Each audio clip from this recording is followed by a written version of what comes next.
তাহলে কিয়ামতের আলামতের মধ্যে জিনা বেড়ে যাওয়া, মদ পান করা, আপনার রেশমের পোশাককে হালাল মনে করা, ব্যভিচারকে হালাল মনে করা, এইগুলা হবে কিয়ামতের আলামত। গান বাদ্যকে হালাল মনে করা। সহিহ বুখারীর 6496 নম্বর হাদিসের বর্ণনা।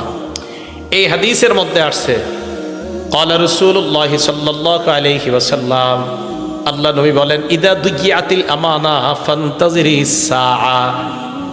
আমানত যখন উঠিয়ে নেওয়া হবে, আমানত যখন উঠে যাবে, তখন তোমরা কিয়ামতের অপেক্ষা করবা।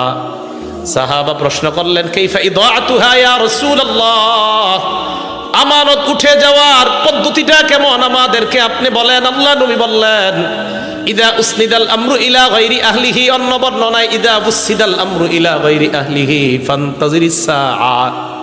কোন বিষয়ের দায়িত্ব যখন অযোগ্য ব্যক্তিকে দেওয়া হয়, তখন কিয়ামতের অপেক্ষা করবা। কোন বিষয়ের দায়িত্ব অযোগ্য ব্যক্তিকে যদি দেওয়া হয়, তখন কিয়ামতের অপেক্ষা করবা।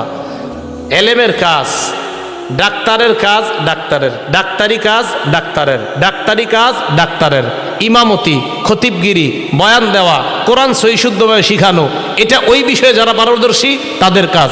তো তাদের কাজগুলা তাদেরকে না দিয়া অন্য অযোগ্য ব্যক্তিকে যদি দেন, এটাই হবে কিয়ামতের আলামত যে আমানত উঠে যাওয়া। অথবা আলেমের দায়িত্ব যদি কোনো জাহেলকে দেন, তো বুঝতে হবে কিয়ামত আর বেশি বাকি নেই।